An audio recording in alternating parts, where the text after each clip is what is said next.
Good morning, students. Today I am going to take English for 12th standard. Today is 10th August 20. Today's poem, All the World's a Stage. This poem is written by William Shakespeare. William Shakespeare was a great poet, a playwright, an actor. He is widely regarded as the greatest writer in the English language and the world's greatest dramatist. He began his successful career in London as an actor, writer, and a part owner of a playing company called the Lord Chamberlain's Men, later known as King's Men. The stories of his plays have held the fascination of grown-ups and children alike generation after generation. He is often called England's national poet and the Bard of Avon. His writings have been compiled in various illustrations of the complete works of William Shakespeare, which include all his plays, sonnets, and other poems. Shakespeare died on 23rd April 1616 at the age of 52. See, this is a full poem here. You can see on the screen the full poem. All the world's a stage, and all men and women merely players. They have their exits and their entrances, and one man in his lifetime plays many parts. Its acts been 7 ages.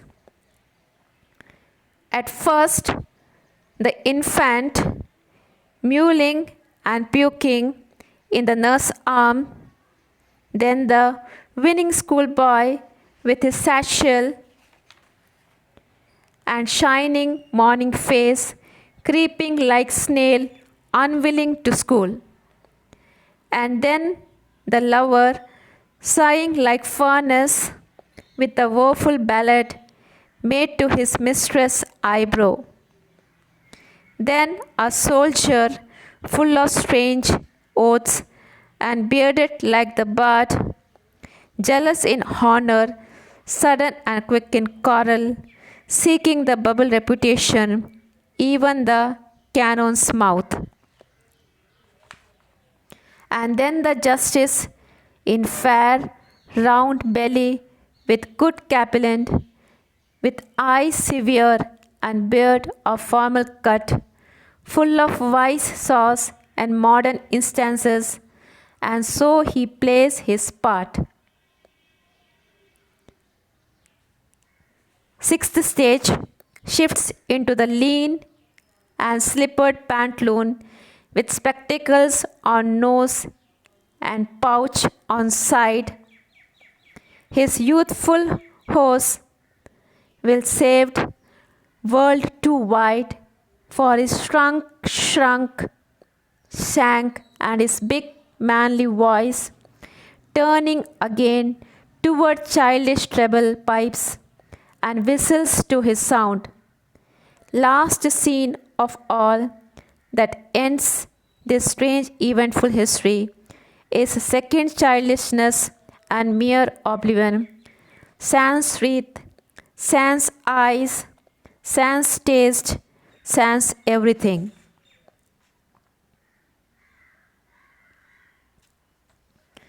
Now see the first stanza of these poetic lines. All the world's a stage, and all the men and women merely players. They have their exits and the entrances, and one man in his lifetime plays many parts. His acts been 7 stages. See the poetic lines and see the picture on your screen. The 7 ages of man, how the Shakespeare has described. See the poetic lines again. I'll read the lines again. All the world's a stage, and all the men and women are merely players. They have their exits and the entrances, and one man in his time plays many parts, his acts being 7 ages. See here, what does the poet mean here? The poet says that the world is a stage. It is set by the ultimate creator God. We are mere puppets out to act our roles as directed by him. Their exits and entrance are predetermined. One man in his time plays many parts, his acts being several parts. Now see here, what this poetic line means? What does the poet says here? The world is a stage, and it is set by the ultimate creator God. We are just actor and actresses. So all have to play the role in this world. Here you children, you see movies, hero, heroines are there. They just play the part, they play the role for 2 and 2.5 hours or 3 hours. But here we human beings have to play the part till we live in this world. Once we have entered in this world, we have to play a role which is given by God.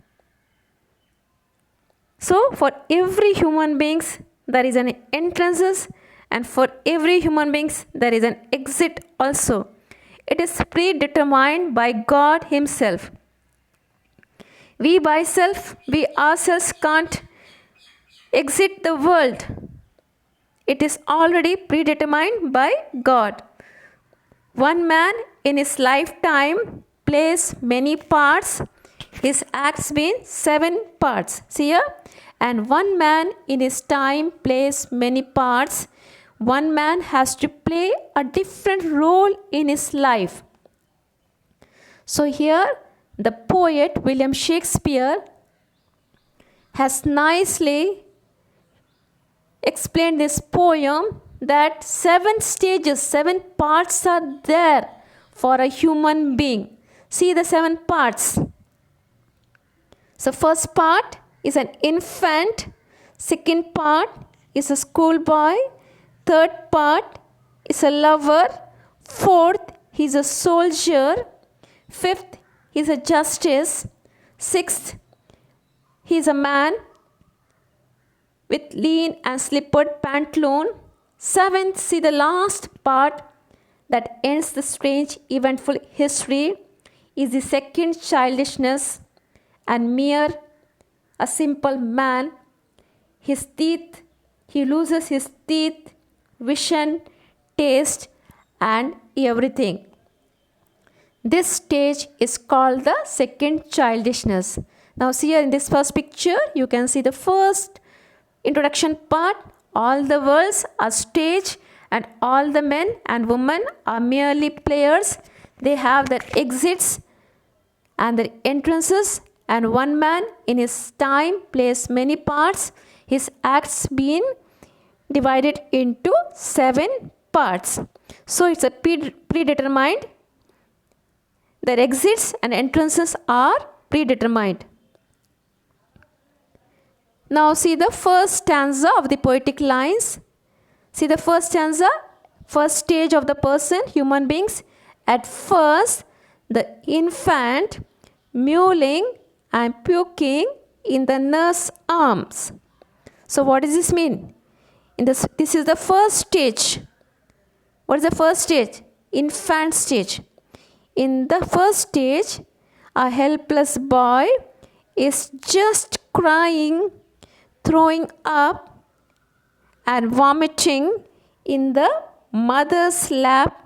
His mother nurses him all the time. So what is the meaning of mewling? Mewling means a small weak noise. Puking means vomiting. Say here, when you were a young baby, just born, how was your behavior? You couldn't do anything. Who helped you to do all the things? Your mother.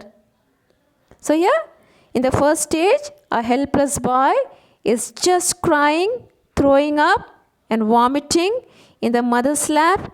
His mother nurses him all the time.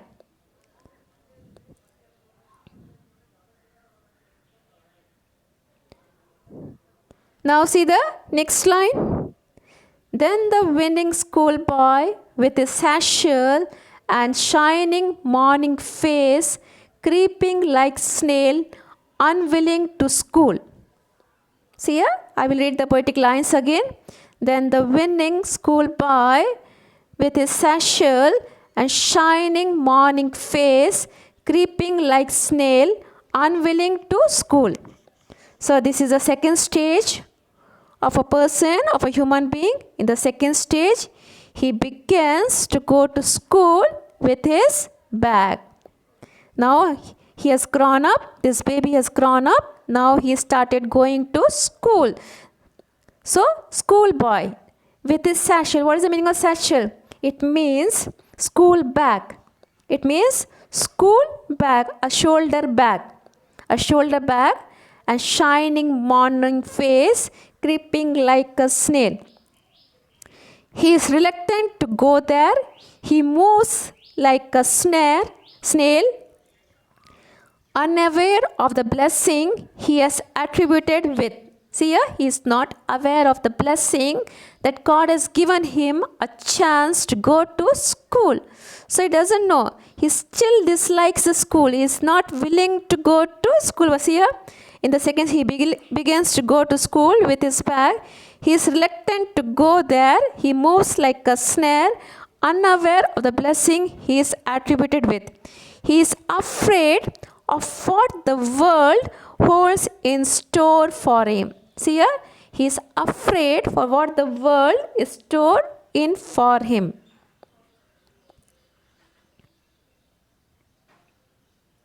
Now see the next line.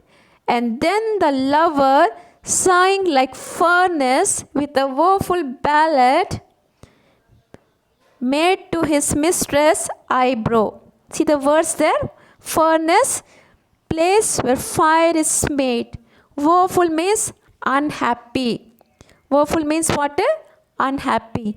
What's the meaning of sighing there? Feel a deep yearning for something expressing sadness. What is the meaning of ballad? A poem or a song narrating a story. Now see here, once again I tell the meaning. Sighing, S-I-G-H-I-N-G.